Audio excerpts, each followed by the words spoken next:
My head was spinning, a million questions running through it all at the same time as I watched those blue flashing lights draw ever closer.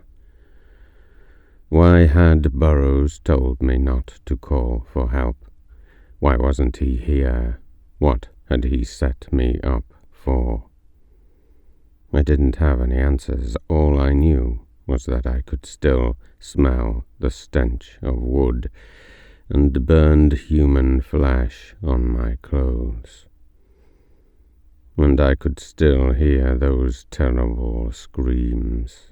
The approaching lights grew dazzling, and about feet away the blue flashes went off and a single car came to a halt in front of me, its headlights ungraciously left on full, as two sauntering police officers wandered into view.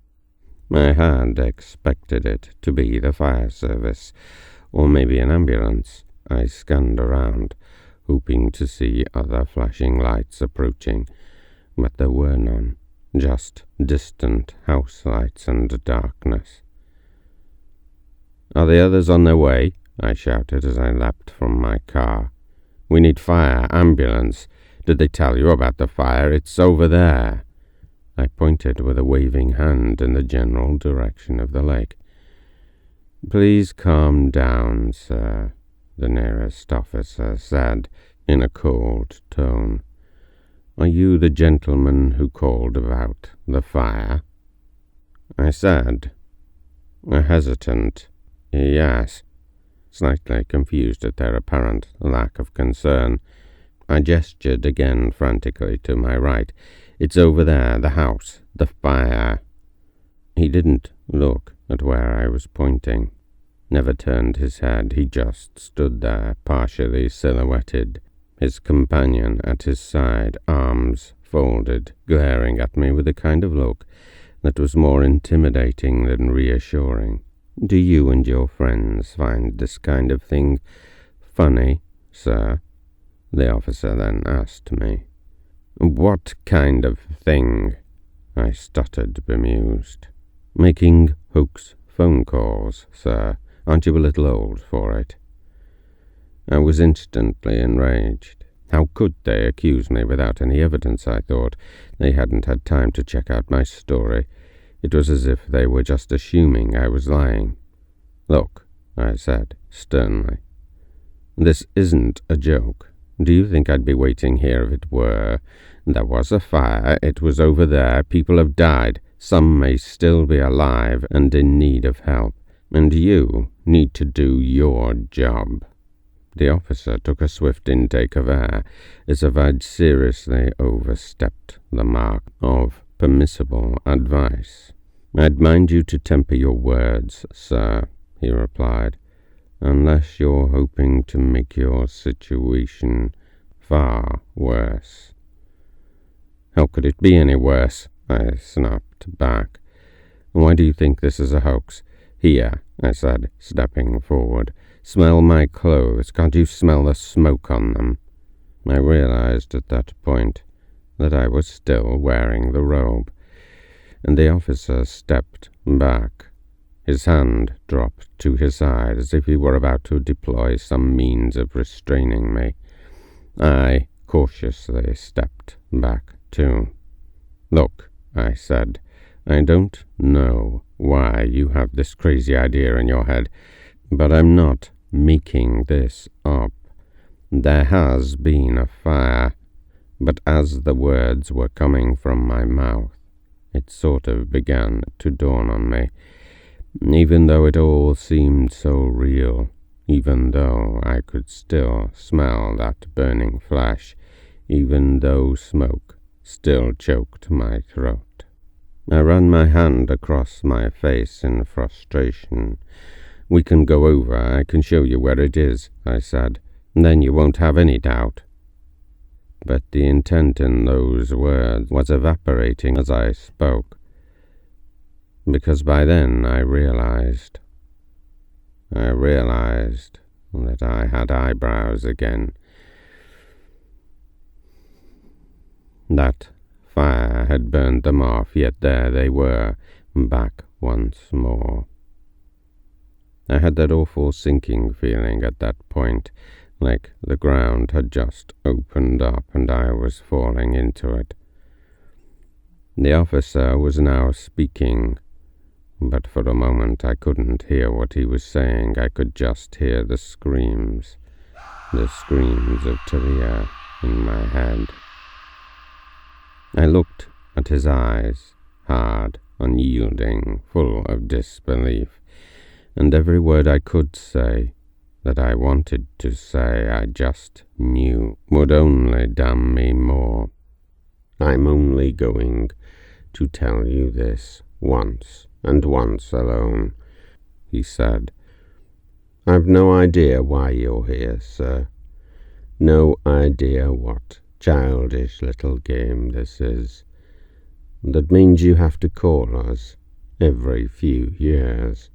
You or one of your pathetic little friends, whoever they are. And I've no idea why a message comes down from someone above to leave you alone. But you should count yourself lucky, sir, and you should get in your car and drive away and never come back, sir, unless you want us to make your life a living hell. I gave a flicker of a faint, fake smile.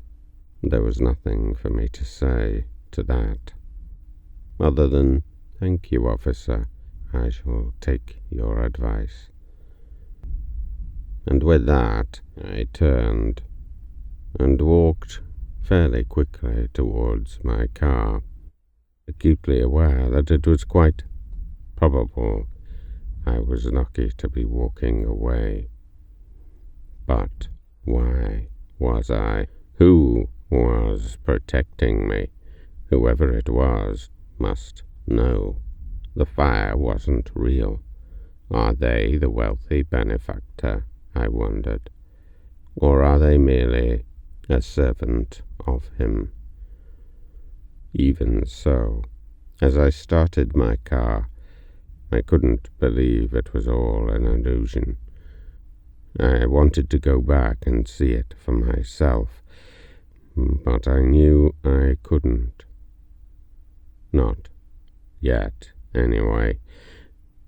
I knew I had to take that officer's advice in the manner it was given, and I drove away and only looked back once to make sure they weren't following me. Then I was speeding through the night, utterly exhausted, as all I could think about was being back in the safety of the four walls of my home, and speaking to Burroughs to know the truth of the night. I drove through towns and tiny villages, slicing through that cold early morning mist that still bathed them, my mind a chattering constant rabble of conflicting thoughts that at times took on the insane, almost dreamscape logic that only sleep deprivation and extreme stress can elicit. And as I stared into the looming darkness, it seemed as if that dreamscape were spilling out. Faces in windows, blurred figures at the side of the road, turning as I passed, buildings appearing, and then melting into the darkness, my eyes drifting all the while to close. I eventually spied an all-night truckers' service station. I desperately needed coffee, so I stopped and wandered in, my robe now replaced with my far more socially acceptable jacket. It was the kind of place that dimmed lights did nothing to improve. It was dingy, everything made of chipped plastic. I sat at a table, drink in hand, trying to put the pieces of the night's events together, but the entire time I was there, a sallow, grey-faced man just sat there 20 feet away, staring at me. I noticed he had a great red mark across his neck. As I got up to leave, I had to pass him, and as I did, he grabbed my coat. It was a chain he just broke, whipped back at me. "No one's fault," he said. "Of no use for you." He released me, and I was too dizzy, too tired to even be bothered to ask him what he meant. I just gazed at him for a moment, trying to decide if he was real, a ghost or some waking, lucid dream. The rest of the journey was a blur. I'm not actually sure how I made it, but as I drove into my hometown it was still dark, and the morning mayhem had not yet begun. I knew I was not far from sanctuary, from the weathered stone I called home, old and ivy-wrapped, haunted by nothing but the kindly ghosts that 200 years had imparted. It felt that night like a castle in its own right that I was heading towards, somewhere I could retreat to and be safe. I smiled as I thought of it, and as I did, a flash of light to my right fleetingly drew my attention from the road, and I just saw her run out in the corner of my eye, right in front of me. She tried to dive out of my way. There was a thud, a cloud of burning rubber as I swerved to stop. She was lying in the road, her long blonde hair half fallen in a puddle. I dived out and ran over to her. She was wearing a white hospital gown, couldn't have been more than 35. I looked around wildly for help. Why had she run out, I thought frantically. I pulled out my phone and noticed as I did that I was actually just behind the town's hospital. I knew it had a psychiatric ward. Maybe she got out. My finger pressed those numbers for a second time that night to call for help, but before I could finish dialing, a hand, wet from the road, gripped my face and partially obscured my vision, a grip like iron pushing me back and up as the woman rose before me. "You have to help me," the woman said, hollow and bereft. She had me so fast in her grip that I actually couldn't speak and couldn't pull away. I was in the same instant consoled that she wasn't dead and terrified that she might still be. "You have to help me," she wailed again. The abject terror in her voice shared a dread that was almost unimaginable in its intensity. I had the logical thought, that she was some paranoid, delusional escapee. But her strength said otherwise. She drew close and looked straight into my eyes.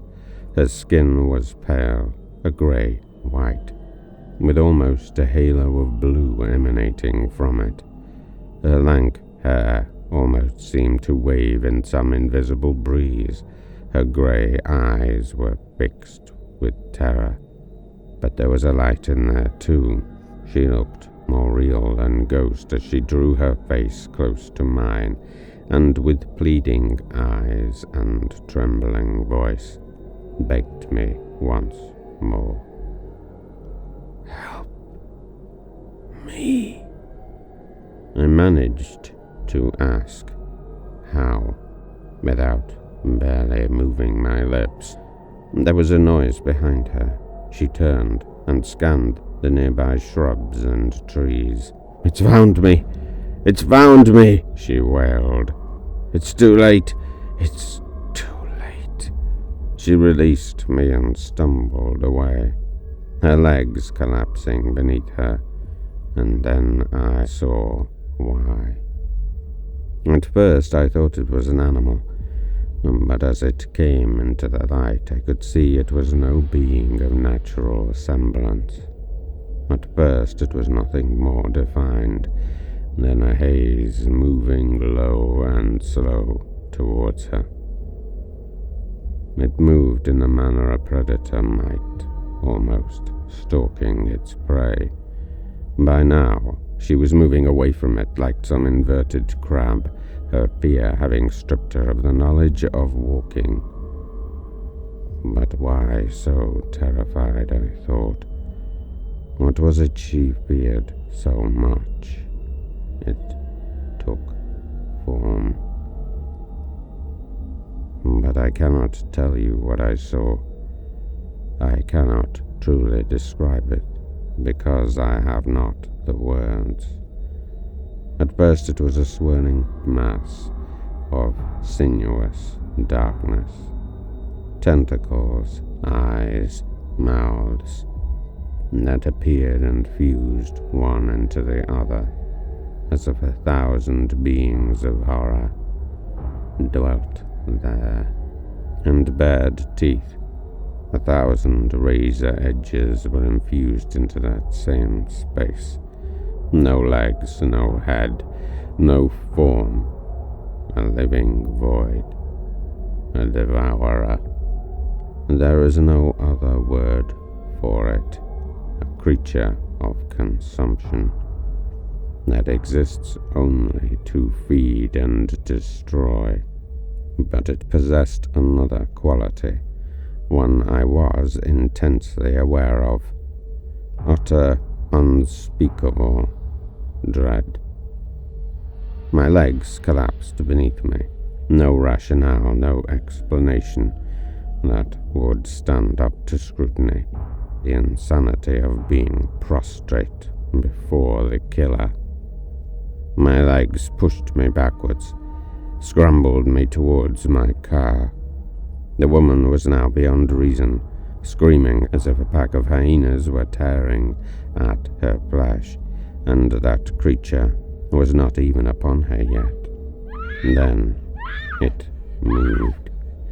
So swiftly my eye could barely see it. She was flailing her legs, kicking out, but that being gripped her with 1,000 tentacled arms, 1,000 tiny snapping mouths, burrowing into her being, covering her, consuming her, like maggots might a dead bird. I was almost overwhelmed by the sight of it, almost paralyzed to the point that I would have closed my eyes and awaited similar destruction.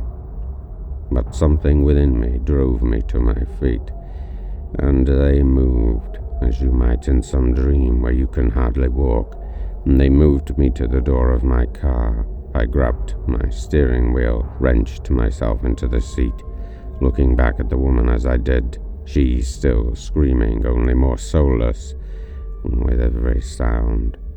I slammed the door.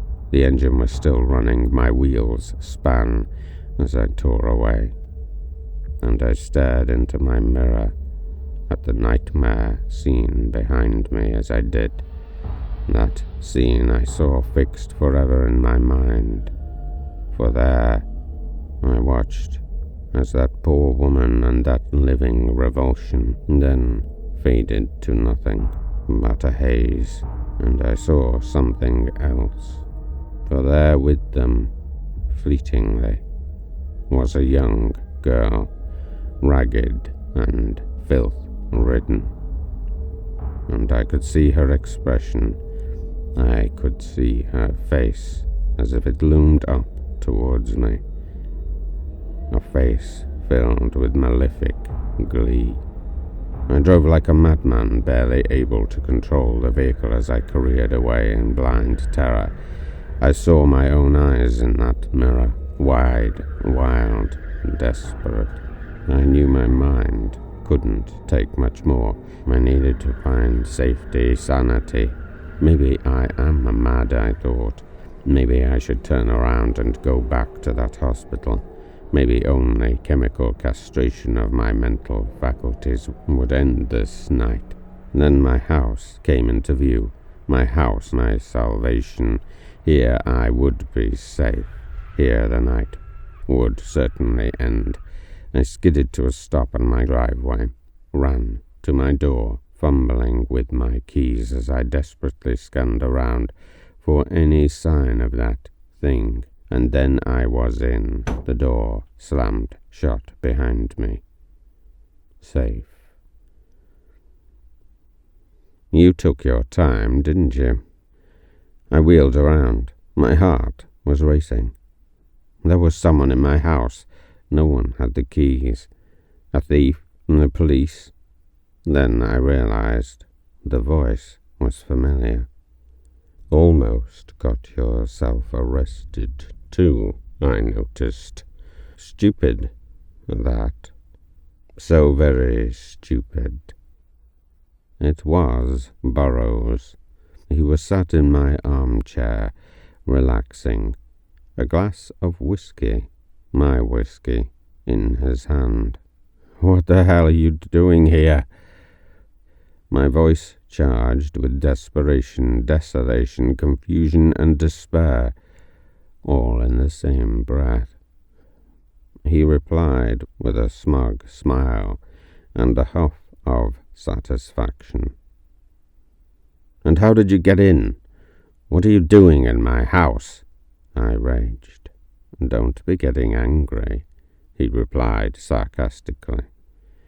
"It isn't polite." With that, he reached inside his coat and pulled out a gun, swiftly pointing it at me. "Have a seat. Let's discuss this like adults," he said, followed by a long, comfortable, and somewhat gloating laugh. I didn't particularly like this new Burroughs. He'd always been friendly, over-friendly if I was being honest, and for the most part overly careful in his choice of words.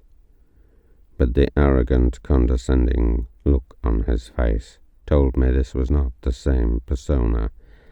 Possibly, and worryingly, it was his true nature finally revealed. I eyed the gun as I sat down. I couldn't tell if it was real or not that it would have made much difference anyway. "Make yourself comfortable," he said, waving the gun side to side. "There are some things we need to discuss." "I want to know some things first," I replied angrily. "I want to need to know if anyone died in the fire. Was there even a fire? Tell me that first." He laughed again. "Not exactly. Not this night, anyway. I thought you'd have guessed that by now." I stared at him in disbelief. "I want a straight answer. I want the truth out of you. And I want to know what you've done to my mind. Was it drugs again? Is that how you made me see these things?" His face changed instantly. His smile evaporated. "You're in no position to make demands. I can walk out of that door right now and leave you to your fate. And you should believe me when I tell you that you do not want that." I bit my lip. Whatever game he was playing, I was going to have to endure it if I wanted to know anything, to have any chance of recovering my sanity. "When I was where you are right now, I actually had a fair idea of the truth of it," he then said. "It doesn't bode well for you that you do not." There was an undertone in his voice, a hint of glee, as if he were taking pleasure in the whole situation. "You're right," I replied. "I don't know the truth of it. I don't even know where I am, or if this is a dream, if I'm hallucinating. He fixed me, his voice lowered. I'll be honest with you, he replied. You're not exactly in a good situation. And no, you are not hallucinating.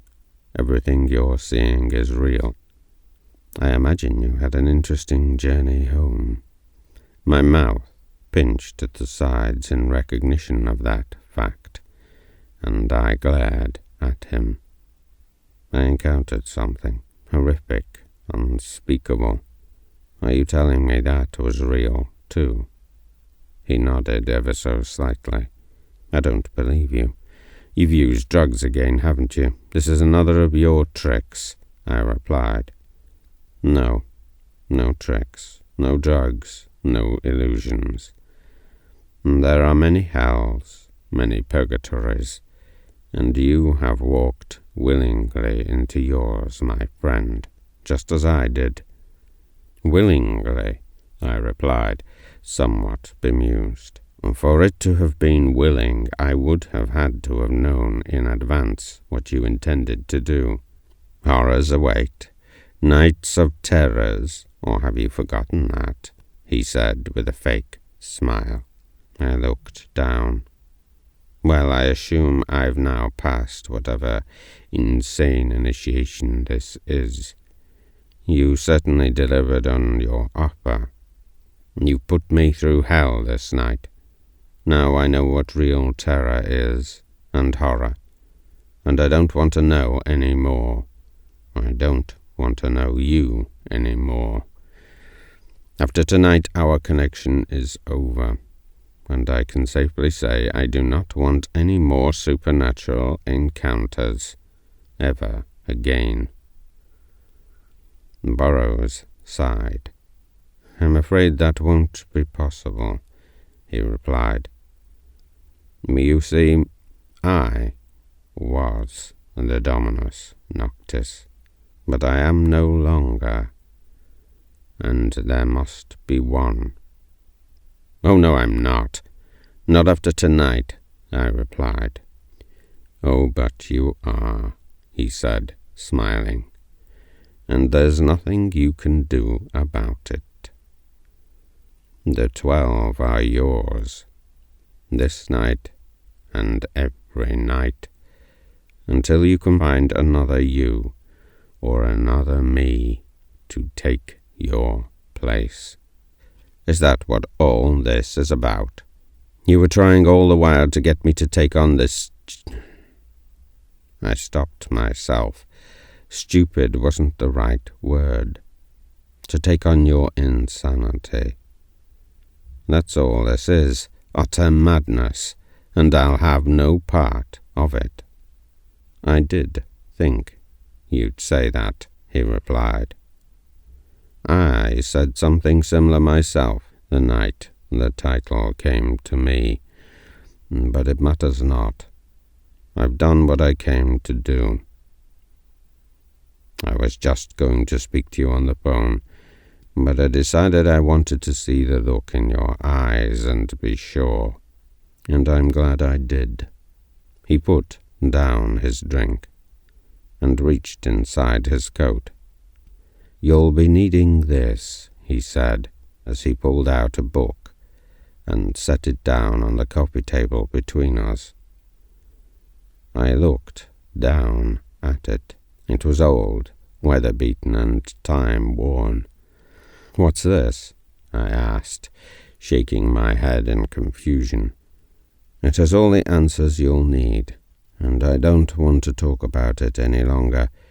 I don't need to. I'm done with it. I'm free. Finally free, he said, as he rose to his feet. I'm leaving the country tonight. If I ever see you again, I will kill you. And that is a promise. And with that he began to move towards the door.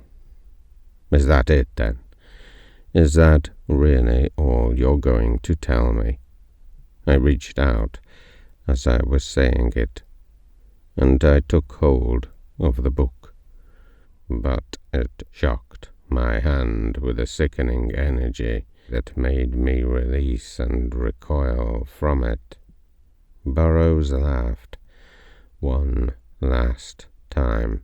"Yes," he said, "it did that to me too. You'll probably not be able to read it properly for quite some time yet."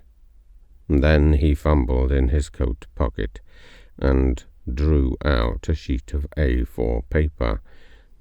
"I almost forgot," he said.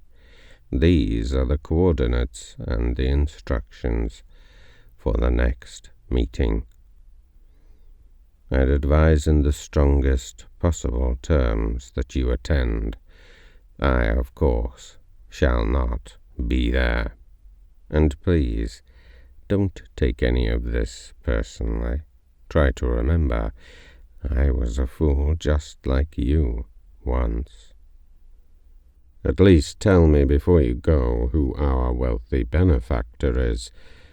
How did I avoid prison?" Burroughs took a deep intake of air. His eyes darkened and fixed me. "You don't want to know, my friend. But he'll be in touch. Oh, yes. He'll be in touch when the time's right." And with that he turned, threw open the door, and strode off into the night, slamming it shut behind him. My mind was in a desperate state. He had told me much, and at the same time very little. I still couldn't help hoping that this was all some game of his, that there would be a knock at the door any moment, and he would tell me that now I was a true initiate of the Order of Shadows. But at the same time, I couldn't help but wonder why he was so adamant that I must attend, why he was so sure that I had no choice but to be the Dominus. I knew that book most likely held the answer, yet it exuded the same fear that creature emitted. How could it?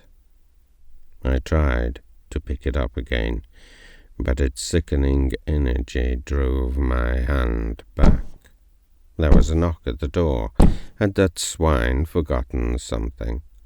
I couldn't help but have a flicker of relief. The grand ruse was to be revealed, I thought, as I hurried over and opened it, expecting his smirking visage.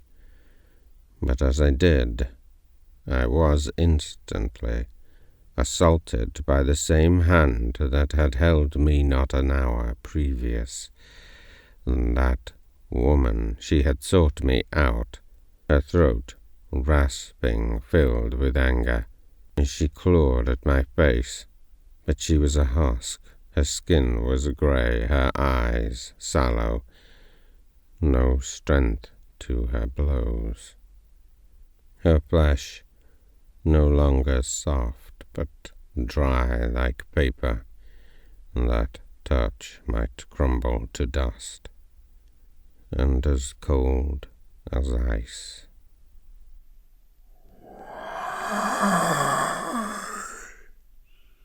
She wailed, and then she faded to nothing before me.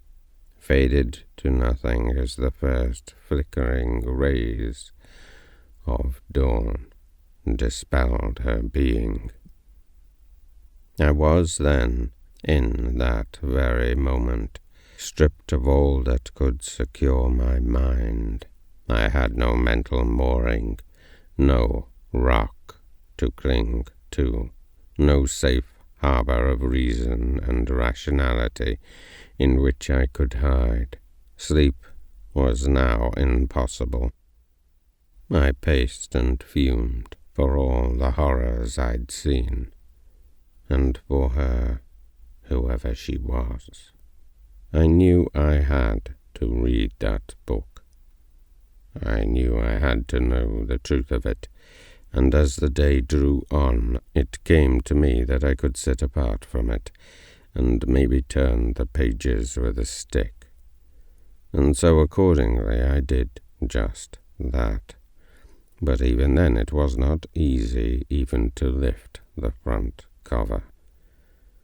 Once gilded, clearly once a fine work, but time had made it shadowed with filth. The cover fell open beneath my tremulous prodding. Liber Tenebrarum was written there in the center of the page in black ink, an old script in a perfect hand, so very old. Already I felt sick. I could barely read what was written beneath it. It was faded, slightly smudged. The art, practice, and mastery of spiritual forces by Victor Emmanuel Coincidental, the Dominus Noctis. I frowned. It didn't quite sound like it felt. I was expecting some tome of demonology, some handbook of the damned. That was what it felt like it was. I hadn't previously considered myself to be that psychic, but after all that had happened, and all I'd experienced, I was beginning to trust in my intuition. And my intuition was telling me to get as far away from this book as I could. But at the same time, I knew I couldn't. How could a mere book contain such a sense of horror? But it did, and my hand trembled in terror as I mused at what monstrosity could have so afflicted mere paper and leather. I struggled and eventually pushed a page over, but what I found written there was not really what I expected, for on the first line it explained that it was an account, a journal, an autobiography, if you will, of the magical workings, occult experimentations, and endeavors of this Victor Coincidental. I was struck almost immediately by the tone of it. It seemed to me that Coincidental had written this tome with the express intent of seeing it in print at some time. It was both a factual account and a work of embellishment at the same time, with more than a hint of the theatrical about the flamboyant writing style. The next line read, "I was wrested from Hades by Orphean tone of sweet corporeal pleasures." I had an image instantly in my mind of an actor poised on a stage, preparing to tell me of the wonders of his life, real or imagined. I dismissed that image as quickly as it formed. It was too early to judge the author, too early to say what the real intent of the work might be. It then detailed his early life. Born in Bavaria, of seemingly aristocratic stock, he had a somewhat privileged childhood. After a number of supernatural experiences, he became involved in various spiritual dabblings, inspired by some of the great names that were active at the time. He gathered a small group of like-minded individuals, but it ended badly. When he was driven out of his hometown by a pitchfork-wielding mob of all things. After a young woman died of fright during one of his seances, he then fled to London, where he dismissed his original birth name and changed it to Cohagen, and he then became heavily involved within a number of occult circles. He wrote of how he was dismayed by the large numbers he met, who he described as little more than conjurers, fraudulents, who were more interested in making money than serious endeavors. Accordingly, he formed a small group of physical souls committed to serious and honest investigation of the occult, and it was then he chose the grand title of the Dominus Noctis, and wrote of how in those first years he achieved astounding results that led to he and his group becoming a whispered secret among the wealthy and powerful. To have Cohagen perform some ritual or spirit summoning at your castle or manor house, he said, came to be seen as a highly desired, dark and daring challenge. Anyone who was anyone wanted the Dominus Noctis and his disciples to pay them a visit at the stroke of midnight, to terrify guests and owner alike. The book then went on to detail their first encounters, places, names, what rituals and evocations had been performed, what ancient or recent dead had been conversed with, down to the minutiae of it. The hour grew long as I struggled and forced myself to read on, and I came to a point where I just couldn't continue, although I'd seemingly grown a little used to the foul energies that bathed me. I felt at the same time that they had drained me. I barely had the energy to climb the stairs that night, barely the energy to carry me to bed and there to collapse. A noise woke me. The room was pitch dark, save for the red light of my bedside clock. It was midnight, and for a second I was utterly confused by the nature of my reality. I could remember those awful events, but fleetingly it felt like they were just a nightmare I had had. A thud downstairs shocked me to greater awareness. I reached out and flicked the light switch down. The room flooded with illumination, and there in it were 12 robed figures stood around my bed. I jumped in shock, threw my crumpled covers against them, and then I recognized it was the face of Talia I saw first, but not the flesh and blood I knew, but a spectral shadow lurking beneath that dark robe. No smiling countenance, but mere cold, dead eyes that glared at me. "Talia, it's you," I shouted, even so. Then with one voice, in unison, they all spoke.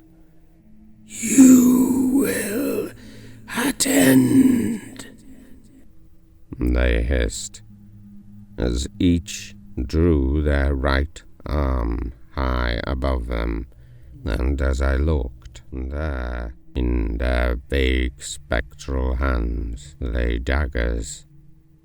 "You will attend," they screamed in fiery rage, as they drew those weapons down into my flesh, instantly vanishing as they did, as I cried out in pain which threw me into physical consciousness.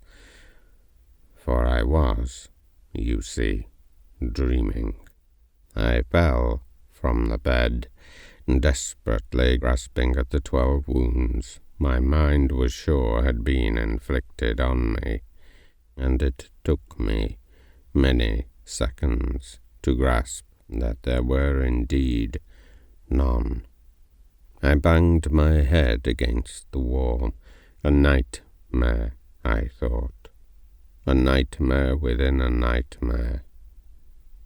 As I gathered my being together, I heard that noise again, the noise I'd heard in the dream, only this time it was louder. I knew I had to go and investigate. I descended the stairs, only halfway down, and scanned the room just in case it was an intruder, but there was nothing except that book that still lay on the table. I'd closed it when I went to bed. I knew that much, and it was now open again. I knew it wanted me to read it. As crazy as that sounds, it seemed to have a conscious presence, almost as if it was speaking and I hadn't learned the art of listening. I went down, sat before it, and forced myself to touch those pages and read on, hour after hour, of the exploits of Cohegan until I found what I was looking for.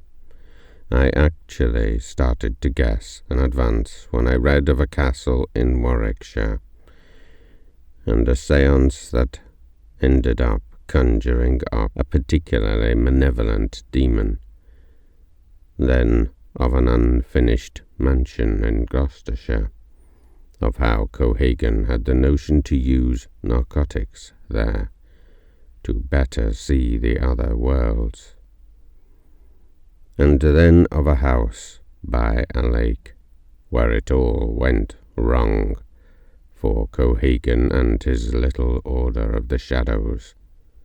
The journal up until that point had been perfectly written, but from then his hand was increasingly scrawled. How it went wrong for Cohegan you already know, but to read of it in those pages sent me cold to the core, for there it told of how he and his group had travelled to a large house in Devon, England, a house recently built by a lake.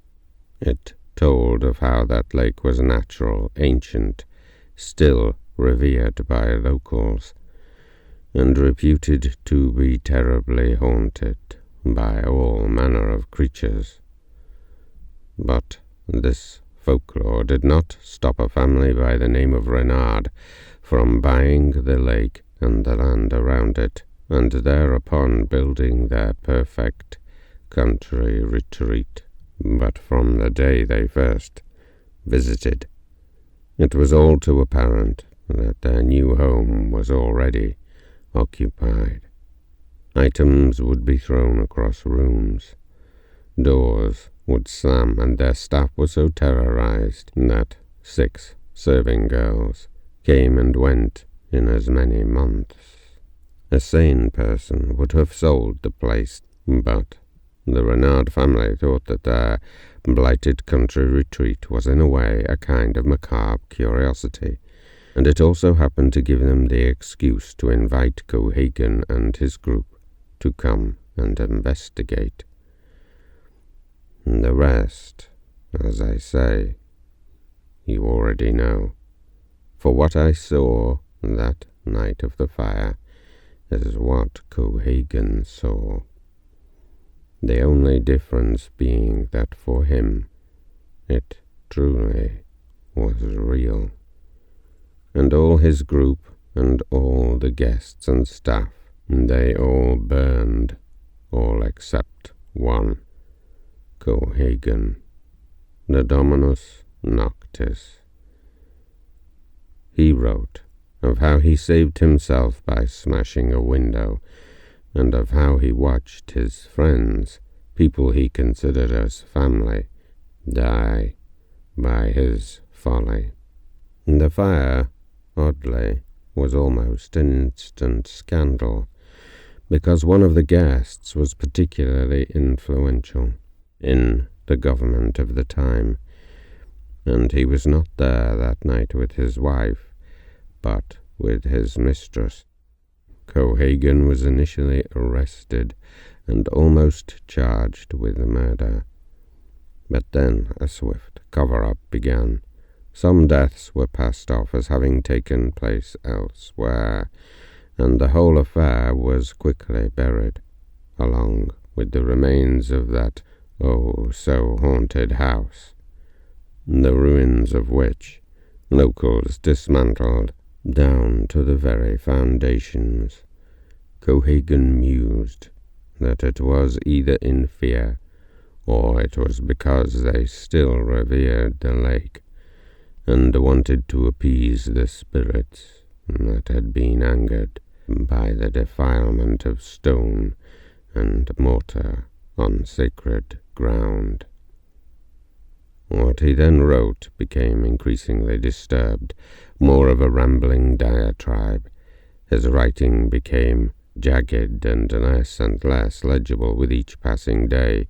He wrote of his guilt, how he blamed himself for all that had happened, and of how his dreams were tortured by the ghosts of those who had died.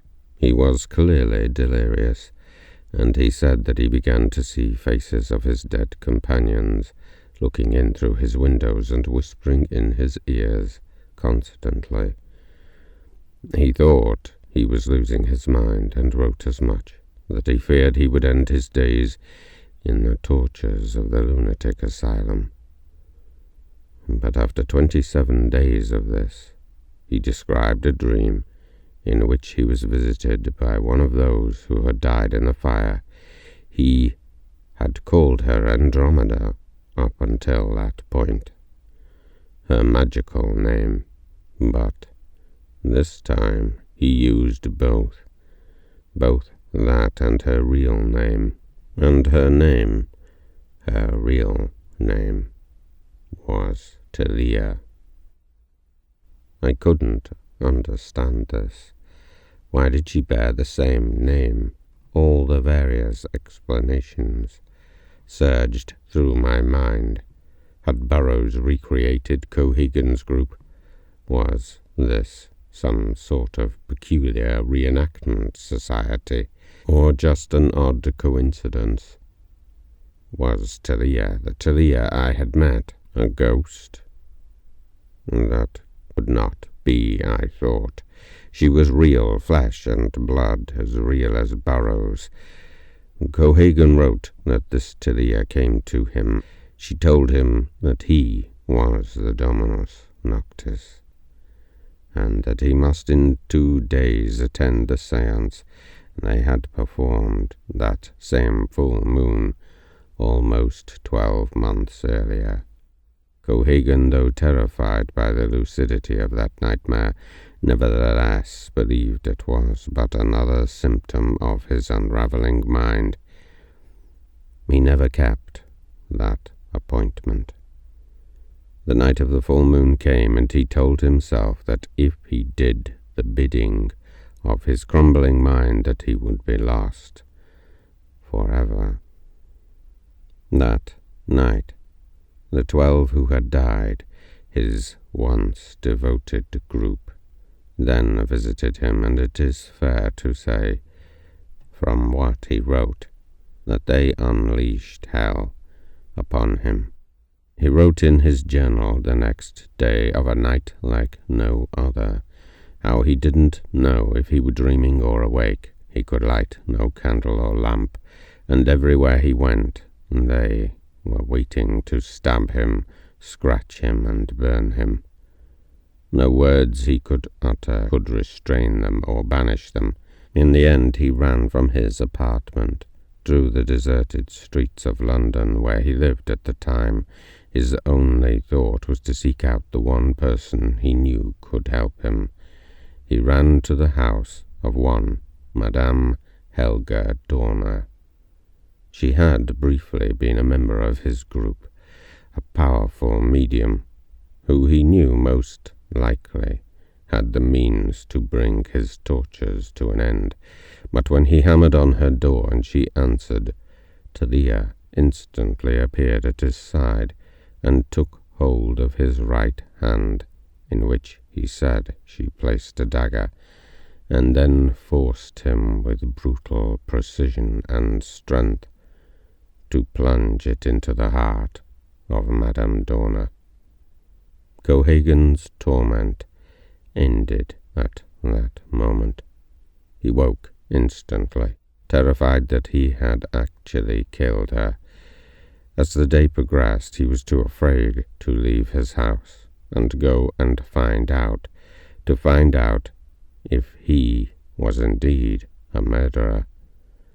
But at midday he was visited by a friend who delivered the terrible news that Madame Dorner had been found on her doorstep, having apparently died of a heart attack that very morning. Cohagen was inconsolable. He raged in the pages that followed, a mix of self-pity and self-loathing. He railed at the madness of the path he had chosen, how he had brought death and destruction on people he cared for. He ranted about how he must be insane and not fit to live. But 2 days later he had another shock, for he was visited by the owners of the very house which Talia had ordered him to visit, a husband and wife who lived in an old rectory that was the haunt of a particularly violent poltergeist, and on the full moon they had spent a night of horrors almost identical in nature to what he had. He knew at that point that he was indeed not mad. The death of Madame Dorner was not some terrible coincidence or mere premonition that he saw. He was left with no doubt that he was indeed cursed by his actions during that awful fire, cursed by his companions. Almost a month of the cruelest mental persecutions then passed for Cohagen before Talia visited once more, this time to demand his presence at a haunted hall, and this time he attended, though not without the greatest difficulty. They, his group, his dead companions, were all waiting for him at 11 o'clock at a particular stretch of water. It was always their preferred custom to cross water on the way to their destination, a symbolic journey into the underworld, he wrote. As I read his account that night, I could no longer deny any possible explanation of what I had seen already, for Cohagen told of a night in which he could not tell that the 12 were even dead. He could not tell if they were in spirit. Such was the reality of their being. But that night, it seemed, changed him. It was as if he had passed through some barrier between the worlds, as if he were from then on in both the physical and the spirit realms. From that night he could see the 12. He could hear their whispers almost constantly. But more than that, he could see ghosts almost anywhere, almost everywhere, and he could no longer truly tell who was real and who was not, until he drew close and saw the sallow complexion and empty eyes that gave away the dead. Only on the night of the full moon, only when he met his companions, only then did they take on the semblance of the living. The year of the fire was 1882. In 1889, he had the good fortune to meet an occultist and spiritualist by the name of Byron Algernon Brooks at a small theosophical talk and discussion concerning the nature of the afterlife. By now Cohagen was a shriveled, hunched figure who sat twitching at the back of the small meeting hall where the talk took place. He had many times, with the assistance of others, tried to rid himself of his damnable burden, with often violent and on one occasion deadly consequences for those foolish enough to try to aid him. Brooks had heard of the terrible fire, and heard also whispered mention that Cohagen had been left terribly haunted. Brooks was a sort of character who was drawn to lost causes and extremes, and accordingly, upon hearing that Cohagen was an occasional attendee of those meetings, he had gone there with the specific purpose of seeking him out. They struck up a friendship, and Cohagen seemingly trusted Brooks enough to tell him of his true plight. And they then embarked on a series of attempts to rid Cohagen of his curse. When the night of the full moon came, which was nearest the date of the fire, Cohagen was in a terrible state of ill health, and Brooks suggested that he, that night, should take his place. Cohagen, on the face of it, didn't really have much choice, and Brooks put on Cohagen's robes and journeyed to where the remains of that burned manor house once lay by the lake. After a terrible night in which Brooks relived the foolish errors of Cohagen, he returned the next day to London to recount his experiences. But on his return, he found Cohagen gone. His house was empty save for one single item, that item being the journal of Victor Emmanuel Cohagen, the Dominus Noctis. Brooks knew at that point how ably he had been duped. Cohagen had calculated and gambled that somehow, if he could find someone to take his place, he might so rid himself of his affliction, of his terrible curse. What Brooks wrote in that journal concerning Cohagen that day was exactly my own thoughts that moment about Burroughs. Brooks then went on to describe the effects of the vile curse he had brought upon himself. He could now see the dead. He now was tortured in his dreams. He knew enough about the horrors of what Cohagen had endured to know that Talia would come to him when the time came. And she did, and he then had the mantle laid upon him.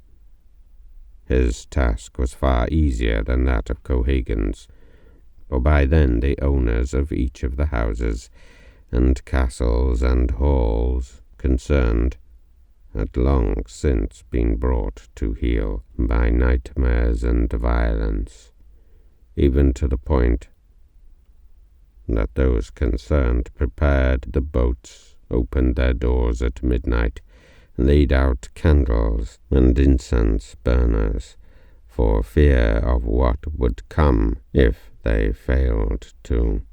Brooks was, though, a very different character to Cohagen, much less theatrical and far more scientific, far more minded of the workings of the occult. But even so he feared acting directly and alone, accordingly eliciting the aid of various magically minded individuals, and ultimately, after 18 months, the assistance of what he described as a secretive order of practitioners of blood magic and necromancy. He wrote of how they had prepared a ritual, the intention of which was to subdue the spirits of the 12 by greater psychic violence than they themselves possessed. But he never wrote of what came of it. After that night, he seemed to take on the mind of a madman. His writing became scrawled, twisted scribblings. All I could decipher were fleeting snippets. "They have made me a murderer," he wrote. "I slaughtered them all. Man, woman, and child, and of other things which I could not speak of." A sickening sensation began to overwhelm me as I tried to decipher his rantings. It was almost as if these words were the core of the evil written within the book, as if what he had become, his insanity, had infused the pages. This is a book of madness, I thought, a book of psychic filth, filled with the ramblings of a man who had become a monster.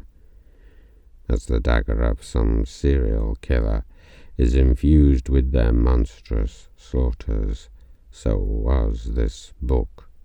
I recoiled from it in revulsion. I did not want to read another page. I wanted to burn it, to be rid of it. What kind of a sick group, living or dead, would play out such a history as this, I wondered, as I went to my back door and gazed around my garden for my incinerator. I wasn't sure I was going to carry through my desire, but I wanted the option right then and there. There was a noise behind me, a thud. I turned to see what it was. The book had closed itself. This was enough for me. That thing was haunted. I was going to be rid of it. I was going to banish the ghost of Victor Cohagen from my life, the ghost of Brooks from anyone's life. I ran over to it, grabbed it, a lighter and some newspaper, and ran out into the garden. I found that metal incinerator, and in it lit those screwed-up papers until a roaring flame begged for that tome. Then, without warning, I was hit square in the face. A blow of such force it knocked me off my feet, and fair 5 foot from where I had been stood. I was dazed, lying on the grass, the fire fuming thick smoke. I could see a figure stood next to it, hooded in a dark robe.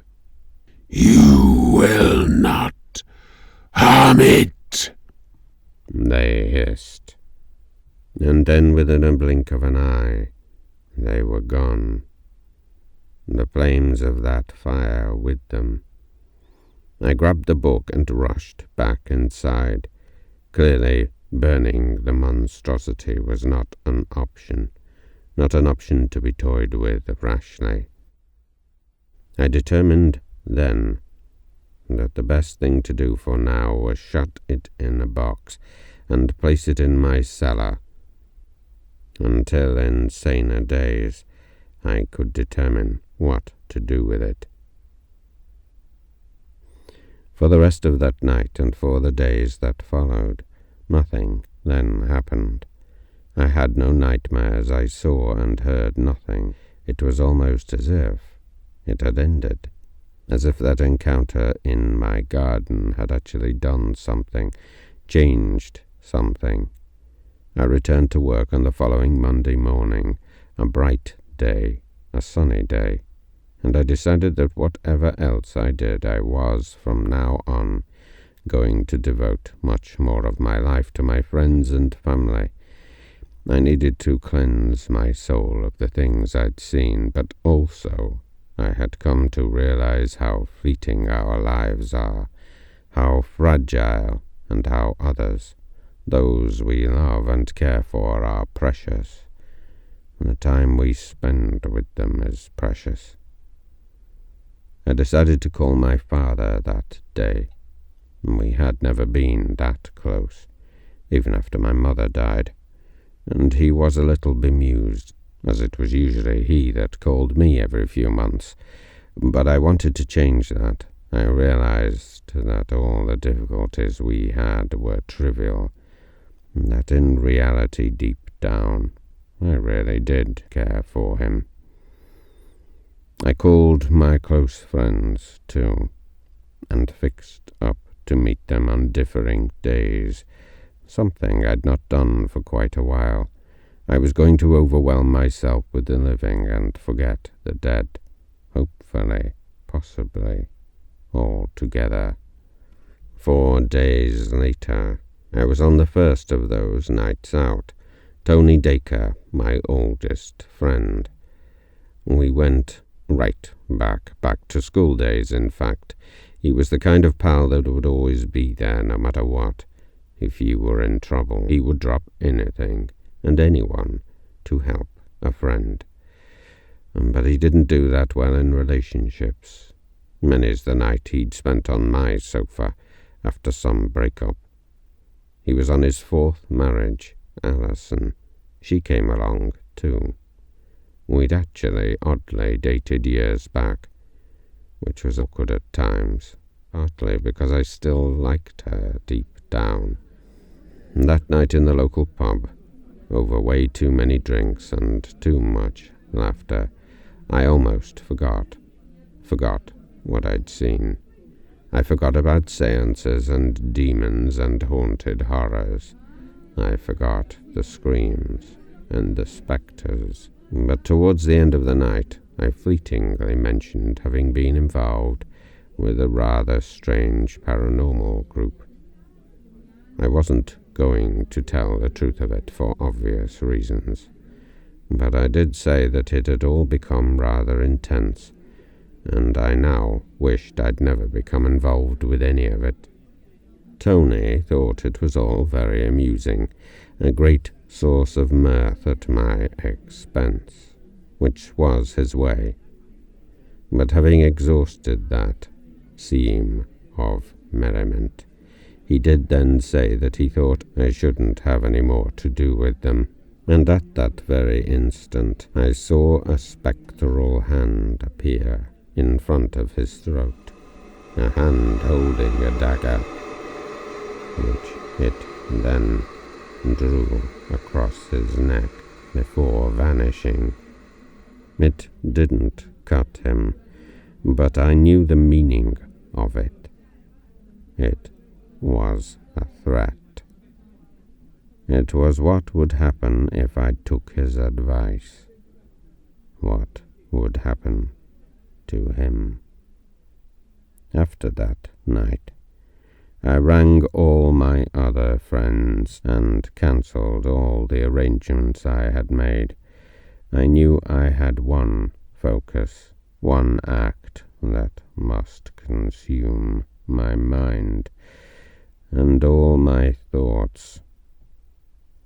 That next meeting on the night of the full moon with God knows what. And that was the thought that started to become dominant in my mind. What was I going to meet? 12 ghosts or 12 flesh and blood human beings? Eventually, 2 nights before the full moon, I was visited in a dream by the spirit of Tilia, not the somewhat friendly character I was familiar with, but a rage-filled accusatorial vision of her. She relayed in perfect detail that I was the Dominus Noctis, and that I must attend the next séance, the detail of which I was already familiar with, as I had by then read every facet of it, perfectly described as it was by Cohegan in that damnable journal. Even after everything, I still had a voice at the back of my head telling me that this was all my imagination, that maybe I had gone mad and written this book myself, that my mind had become unhinged to the point that I was living in a delusional fantasy world. After all, how would you ever know? How could you know if you were so afflicted? For reasons I can't rightly now comprehend, on the very day I thought to test the validity of it all. But as the hour approached, I came to believe that either path was as fraught mentally. If I were delusional, would I not punish myself if I failed to keep the appointment?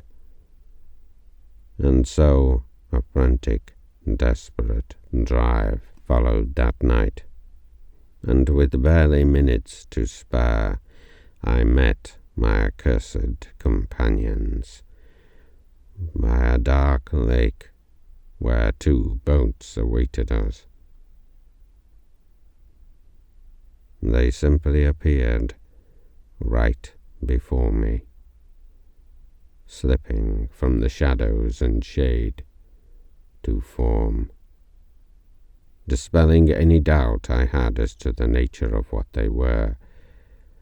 "We are 13. We are forever 13, they whispered. "I am the Dominus Noctis. The 12 are mine this night," I replied, desolate.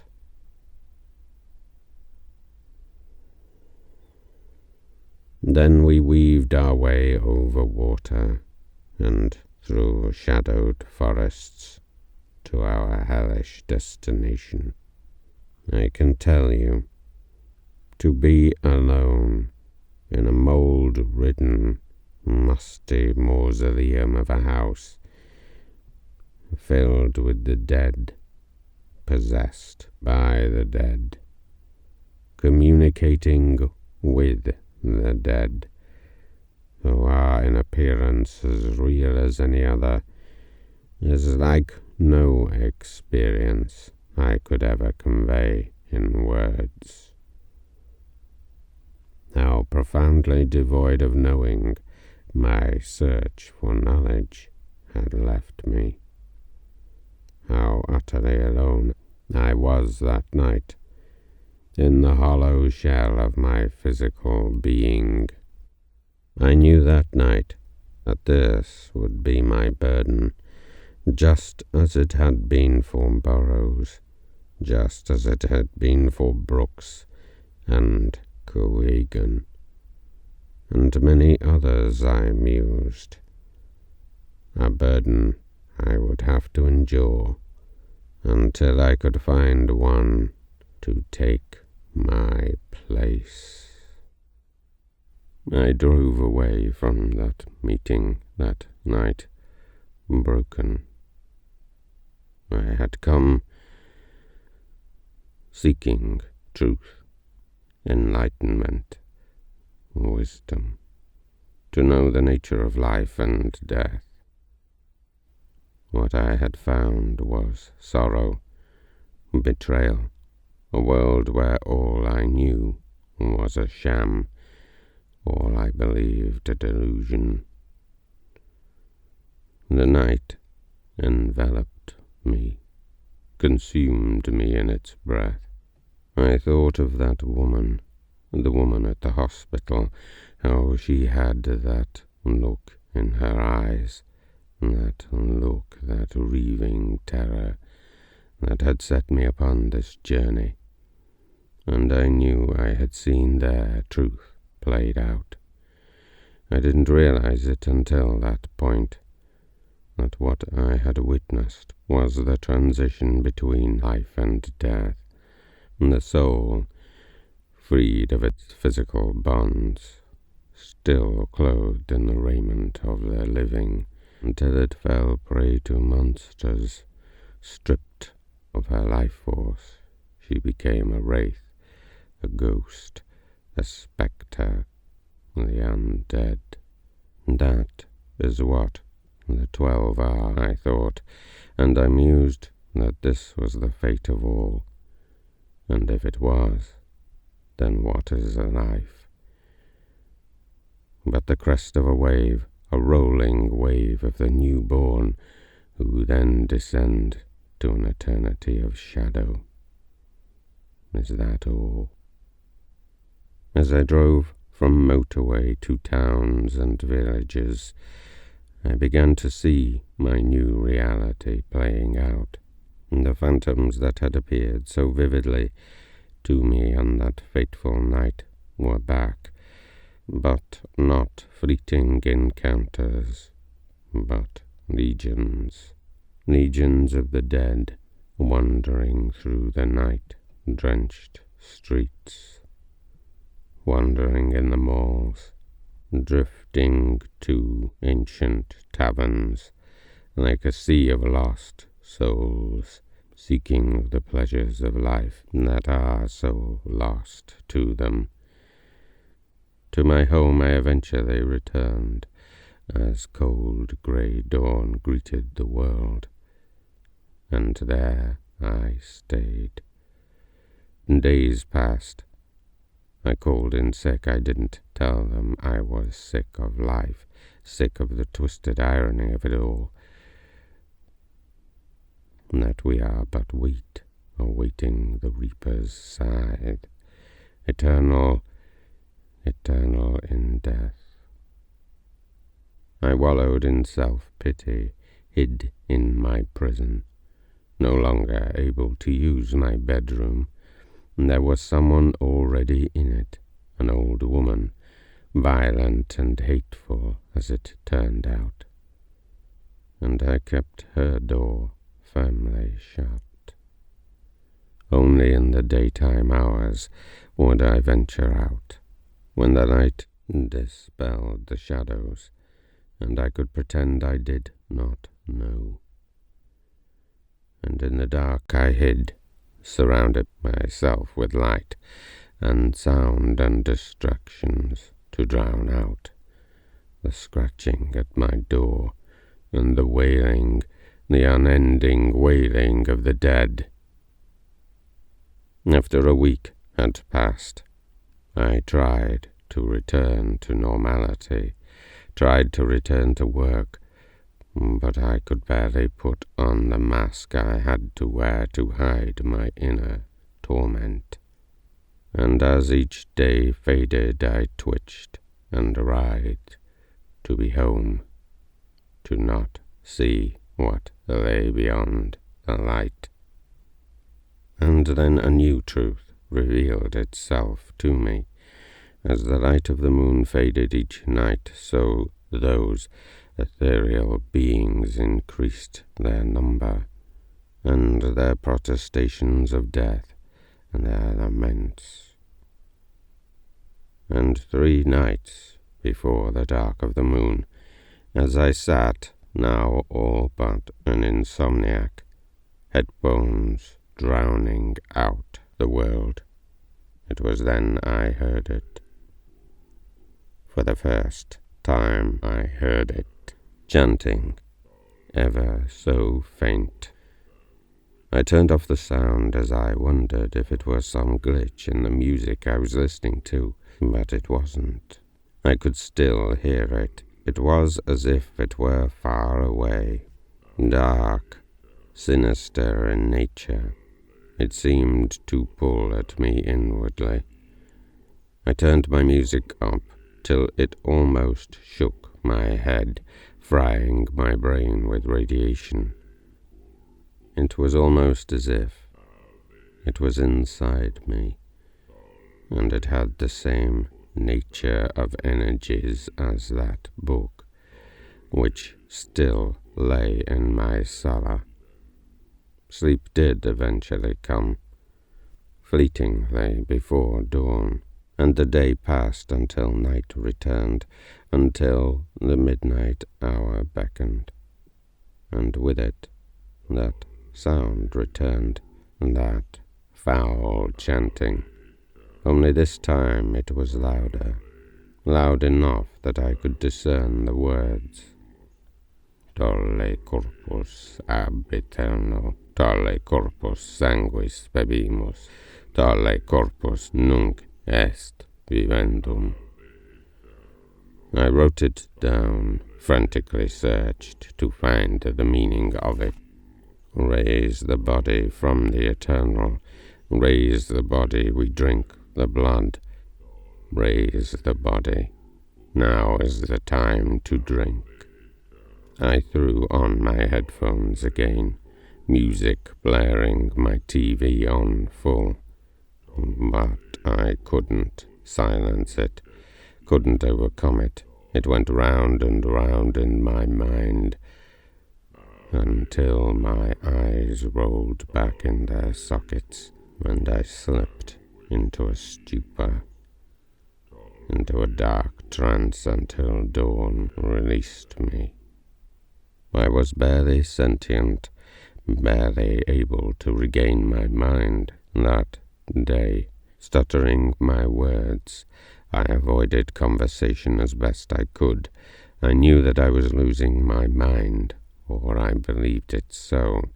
I believed that I was drowning in a sea of truths that were beyond my reason to accept, and my sanity was doing the only thing it could do, abandoning me.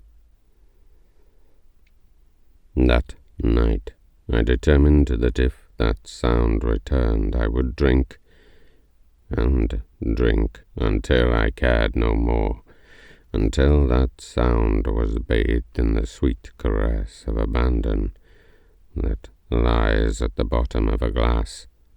But I never managed to see that intent. The first line was all I heard, tolle corpus ab eterno.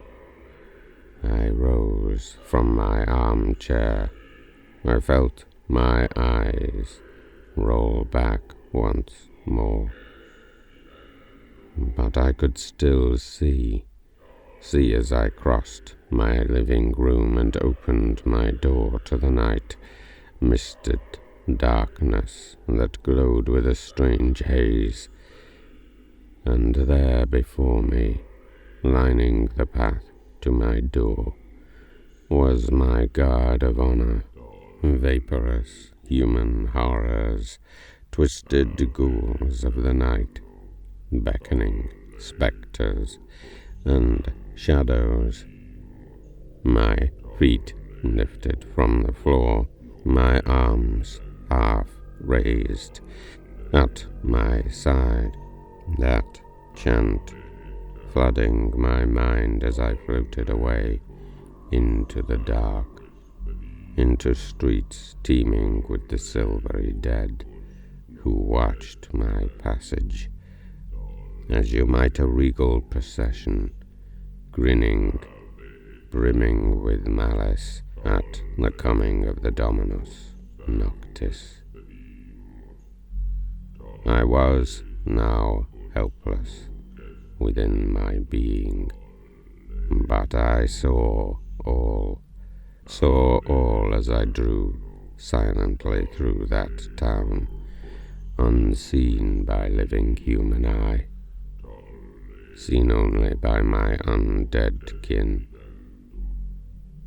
until down twisted lanes I was drawn, faster and faster, the world passing in a blur, until a ruinous, long forgotten and overgrown graveyard loomed before me. the chant now unbearable, ominous, a pulsating evil in my head. Then I was floating past headstones, etched with words of love for long-forgotten souls, souls that now awaited my arrival. Then lights. I could see lights, burning torches and a grand crypt, and into it I drifted. Great pillars at the entrance, inscriptions covering the open doorway, and there waiting, in a candle-filled, large, square stone chamber, were 13 hooded figures, their features shielded behind black Venetian bird masks.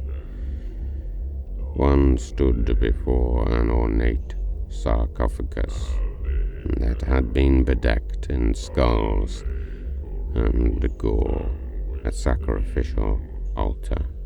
All stood within a circle, marked in the names of abomination, of violence and destruction, the names and sigils of demons.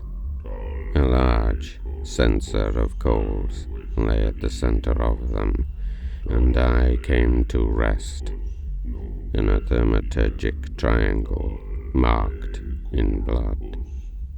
And there I hovered, powerless. All then ceased their chanting and turned towards me.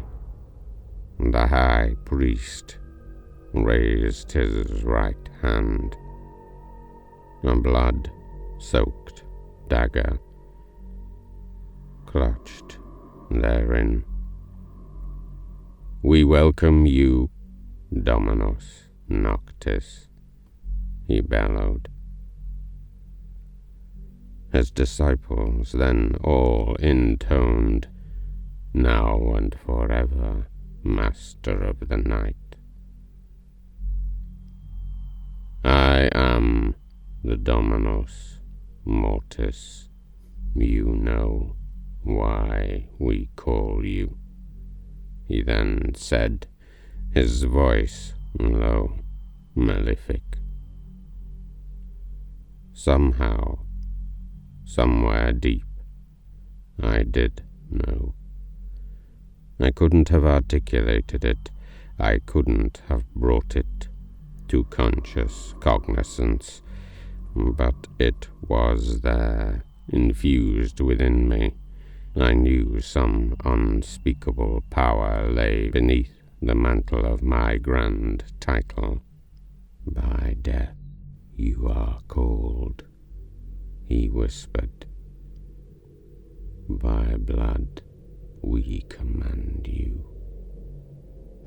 He turned and lifted a goblet set with a human skull off that unholy altar, and raised it high above him. "Tenebrarum Domini Luciferave, Domini Eleave," he said, and with that he walked towards me. He raised that monstrous vessel to my lips, and my mouth fell open as if it were not my own to command, and he poured the rancid, bloody contents within. I was consumed by it, filled with resonant filth that flowed through me, filled with the will of those before me who had shed their blood that I might drink, taking my being to the very gates of hell. And the word upon my lips was death. He turned and strode back to that defiled tomb, took up that dagger once more and returned with it, placing it in my right hand, it thick with blood. My fingers closed around it. He then retook his place, and there now I could see a parchment had been laid beneath another skull on that stone slab, and he withdrew it and held it aloft. The 12 others then intoned, Damnatum amortis, damnatum amortis, damnatum amortis. He then retook his place, though I was still as stone.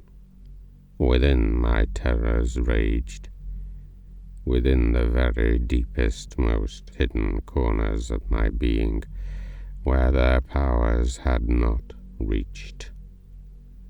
I was free to be in dread tumult, as he drew that vellum before his eyes and read, Robert Giles Orpington, son of Frederick Orpington and Melinda Carr, born beneath the Virgin as the bull rose.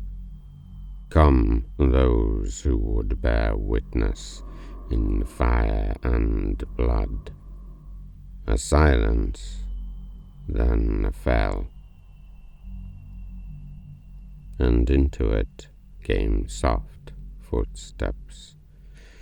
I could not turn, could not see who or what made that sound as it drew close. Then a child's voice, so faint, barely a whisper.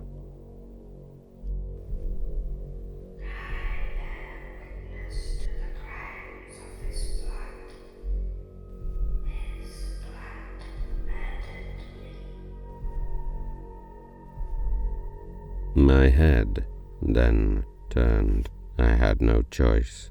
It was moved by other hand, and there at my side, a small child dressed in the rags of 2 centuries gone, a girl no more than 10 years of age, her eyes but shimmering ebony, her mouth wide, broken as if she had retained some injury from life, now dripping with the fetid ooze of the grave.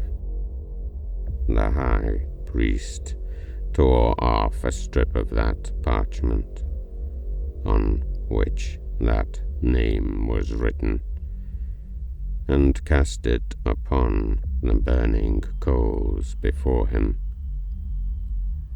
Then take the hand that wields the dagger, and avenge your soul, he instructed. And with that, I felt the ice of her touch, and saw her mouth widen in joyful anticipation. Then, as if no time had passed, we were in a street by the name of Grosvenor, floating along it, then to a door, through it, up stairs, fine and furnished, to a bedroom, an open door, a man sleeping at the side of a woman, then the dagger before me. I had no means to resist.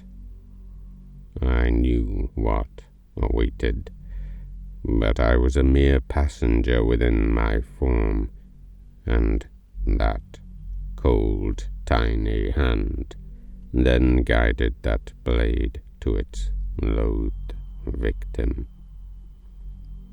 I saw him cry out as it pierced his ethereal flesh, and then fall silent in death, only to rise again from it screaming but a second later.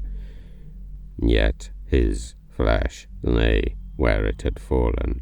Only his spirit rose, his vaporous being still clothed in the light of the living. A light that would soon be extinguished. We did not leave. He did not even see us. Such was his terror. He fled, and within moments I saw it pursue him down his fine marble staircase, for he was now an impending feast for that creature, that same species of horror, that hunter of the newly dead I had witnessed before.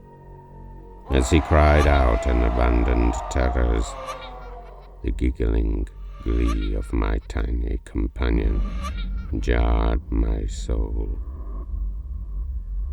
And then our task was complete, and we were returned to that foul crypt. The girl bowed in thanks to the high priest, the Dominus Mortis, and then she was gone. He then read out a new name, Clive Barber, son of Alexander Barber and Hannah Porter, born beneath the crab as the scales were rising. Come, those would bear witness in fire and blood. Again I waited. Again footsteps approached. This time the voice of an elderly woman. I bear witness to the crimes of his blood.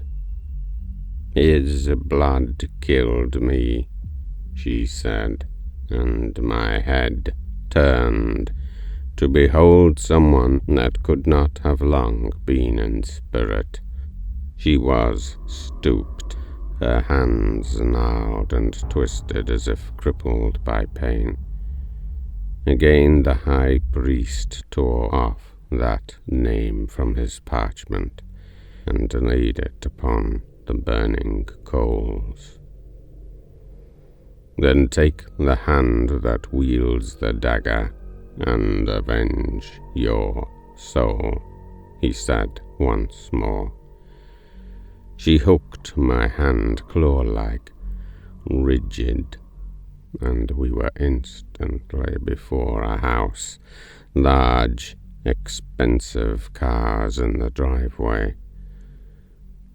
Then we drifted to the door, then within. Up we floated to a bedroom. The door was open.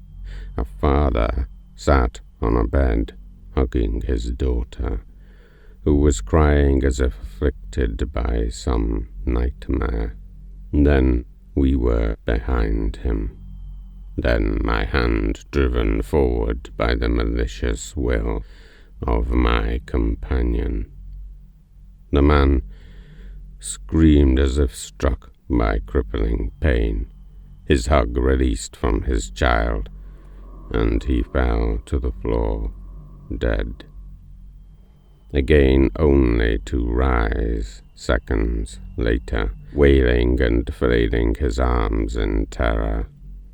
His ethereal body still radiant with the pulse of life as it rose over his lifeless flesh. He then fled, a creature of nightmares, appearing seconds later in frantic pursuit. I heard him leave his house, run across his lawn to his car, his memories of life still guiding his attempt to escape.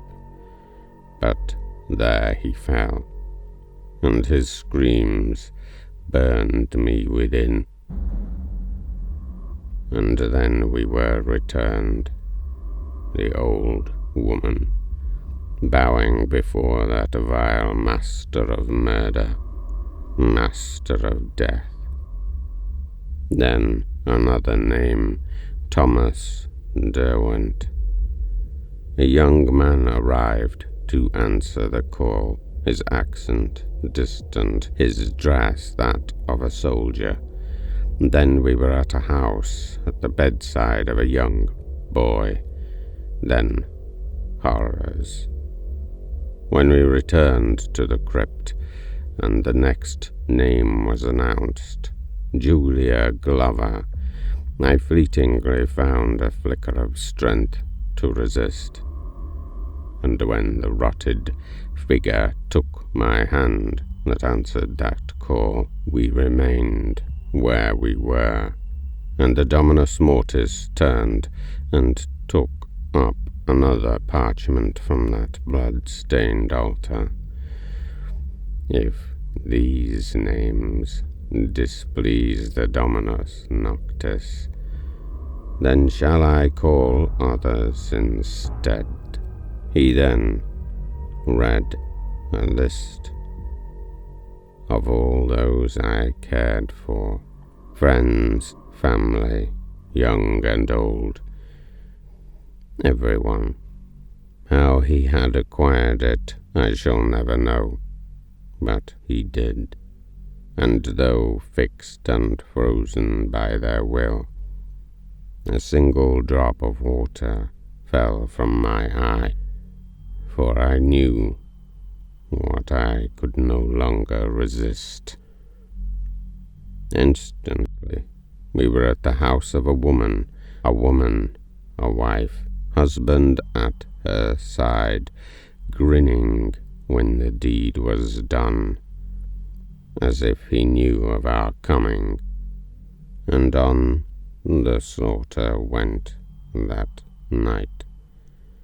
Butchery after butchery, screams, rending the fabric of my soul until I was but shreds. All my compassion, all my worth, sliced away by that foulest of blades, until the deed was done and that parchment was gone to the flame. The high priest turned to me after that final, cruelest act, and reclaimed his dagger, plunging it into the coals. He then raised his hands high. By the power of darkness, desolation and despair, we thank and banish you this night, great Dominus Noctis, he said, his voice brimming with triumphant loathing. The others then whispered, Vade retro Dominus Noctis, ave acte vale, and I was instantly back in my armchair. Back in my house, I leapt to my feet as I released a cry that to my ear sounded like a wounded animal, and then I fell instantly to my knees, wailing for the dead, for those I had slaughtered, murdered, for those innocent souls I had eviscerated from their being. And then I stumbled to my feet, and tearing at my clothes and skin, I ran from that prison I once called home, ran into the darkness in mist-filled, now empty streets. My screams, those of a madman, my hands naught but claws on my own flesh. I ran to be free, as might a lamb before the slaughterman's knife. The steps of the doomed, the passage of the damned. And as I ran through the empty night, so returned those shadows, grinning, seething faces of the denizens of the grave, reveling in the sorrows of the one who bears their malice, who bears the dagger of hate and revenge to its blood-filled scabbard. I was intent never to stop, to run forever until they could never find me. But within I knew that was a hollow desire. I knew they were within me, within my soul. I came stumbling to a bridge high enough for the deed, rail tracks beneath that would ensure my end was swift if the fall failed me. I stepped to the edge, my mind a flaming tempest of annihilation. And then a hand, chilled as only the grave can, gripped my throat, and all but lifted me from the floor and away from that perilous edge. And then I saw her, she who had me in her grip. As I was then thrown to the floor, it was Talia. Her teeth bared, her skin sallow, her dull eyes filled with rage beneath the hood of her robe. The Dominus shall never leave us. The Dominus shall never leave us. He is ours. This night and forever. And with that, I saw the 12 appear around me, their hands grasping at my face, until I could see no more, until all went dark. I awoke the next morning, still sat in my armchair, my torn clothes and blooded skin the only testament to the night's horrors. For an hour or more I could not move, could not speak, could not think in any meaningful way. I could only see those faces, the faces of those poor souls. I could only hear their screams. After everything I knew, I had to know, I had to prove it was in fact true, that it had all not just been the evolution of my lunacy. I remembered their names, as if I had been branded with them. Then I searched for and read the obituary of Robert Giles Orpington, of how he had died in his sleep on that very night, how he left a wife and 2 devoted children, and of how his supporters and friends mourned his passing, as he had been so instrumental within government, it said, at blocking the Greenham Wetlands Airport project. It all fell into place when I read that. For the other names I learned of the viperous deceits, betrayals, and gluttonous lust for wealth and power that lay behind their removal. A child who stood to inherit a fortune disposed of by relatives slavering for his money, no doubt. An instant divorce at a fraction of the cost to a husband. A wife who cashed in on marrying her sugar daddy. The problematic, the business rival, the political enemy, and those who stood in the way of slaughter.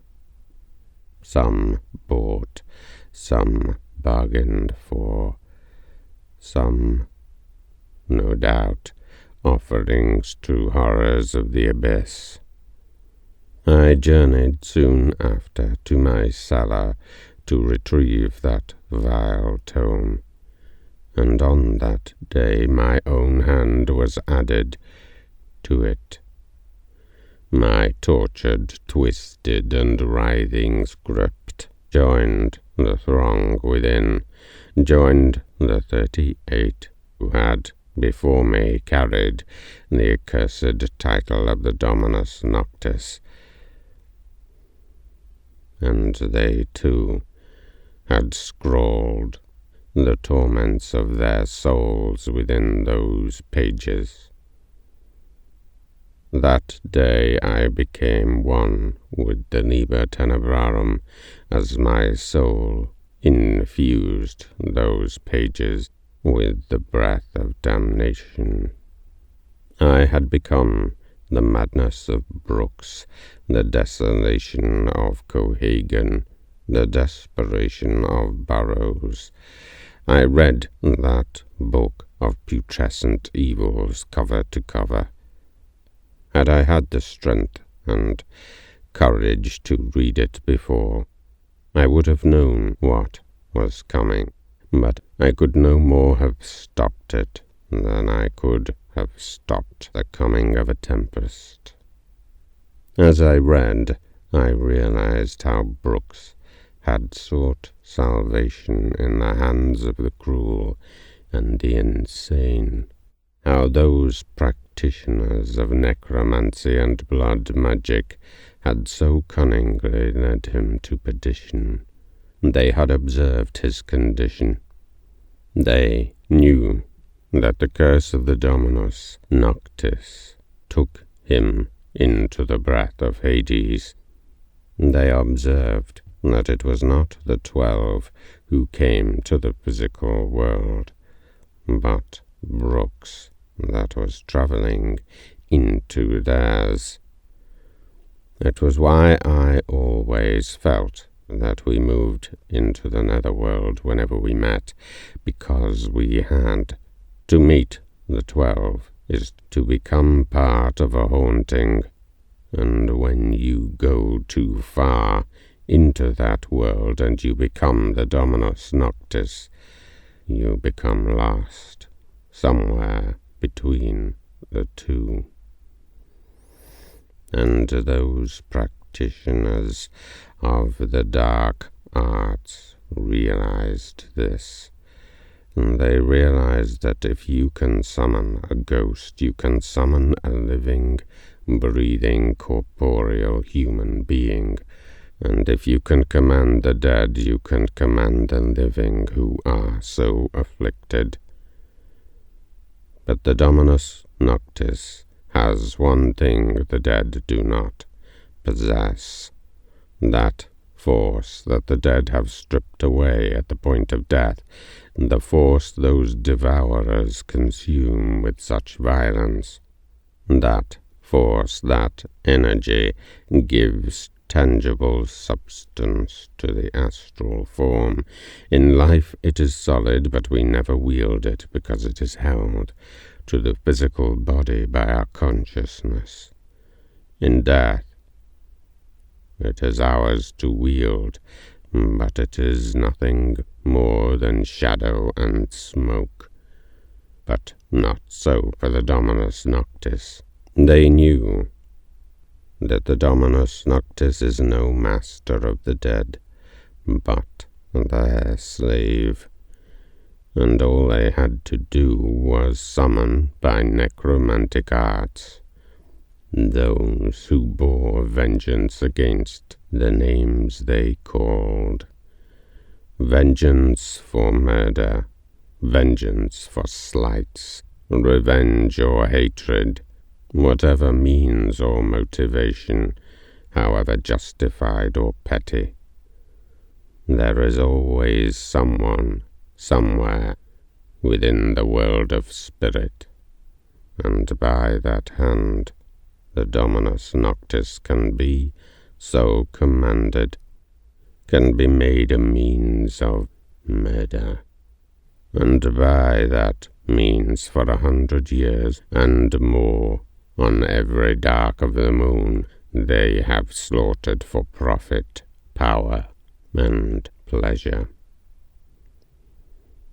And they have watched as each bearer of the curse delivered themselves of it to a new victim. They always there, eyes in the shadows on each full moon, and on each night of that terrible fire, to see who passes through the veil, to see who this year is the Dominus Noctis, waiting to close their grip around the soul of their living weapon. For me, 3 years have since passed. 3 years of endless suffering and laying waste to the sons and daughters and children of man. I am now nothing more than a husk, a shadow bedecked in the robes of oblivion. I am become nothing. You may wonder why I even relate this tale. What could it serve me? But I have searched, you see, searched for one to walk in my footsteps. I have become a fisher for the soul of a man, to pluck him from the waters of life, and to cast him into the very flames of hell. I now know what a knife-edge Burroughs walked to guide my fate, why he wanted to see the look in my eyes that night, why his joy was barely contained, for I would take similar pleasure to be rid of this unspeakable curse. But rare indeed is the soul who willingly walks into their doom as I did. They turn away in fear, you see. Their inner voice rescues them from damnation, that same voice that I so often ignored. And so as the year turns, my torment now unending until that fateful night, I know I must find the one who will take my hand, for these are the days where all manner of madness passes as sane pursuit after all. You will visit grand houses in the dead of night, whose owners keep their dark secret of the one's yearly arrival, of the Dominus Noctis. They will prepare your way. They will leave out the little boats that carry you to them, and they will open their doors to you, for fear of what comes if they fail to. And you will move silently through the night, into the netherworlds and underworlds, a single figure wreathed in shadow, to those who see you from afar. Only those close to will ever see your dread companions as living flesh and blood beings. I guess you could think of it as an extreme sport for the soul, if you like. Everything you held to be true will be shredded. Your certainties and false securities will turn to dust before you. All that you think you are will be lost, and you will be alone, alone in the void, staring into the abyss, and you will come to know the worth of ignorance. You will also come to know the joy of life, of the sunrise, of the flowers, and of the beauty of nature as mere memories. And when the day comes that you can free yourself of this curse, for the rest of your life you will cling to whatever flickering flame you can hold in your heart, for you will know what awaits when it is gone. There must be someone who wants to know, someone who wants to be tortured and torn, to bear the poisoned viper's fangs in your flesh, in the flesh of your soul, the viper of true knowledge. Will you not join me? The world will become but grey. You will live in the night, longing for a dawn that will never come. All you have to do is take my hand this coming moon.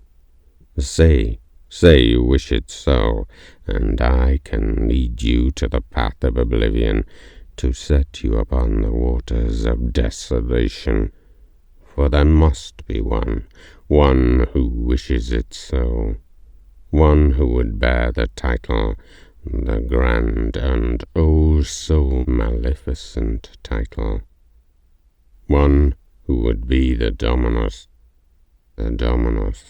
Noctis, the one and only true Master of the Night.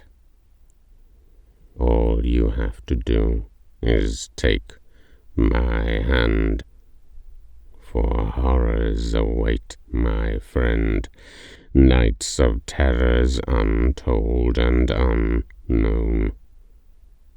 Join me this coming moon, and together you shall see what lies beneath. And I then shall be free. I shall be free.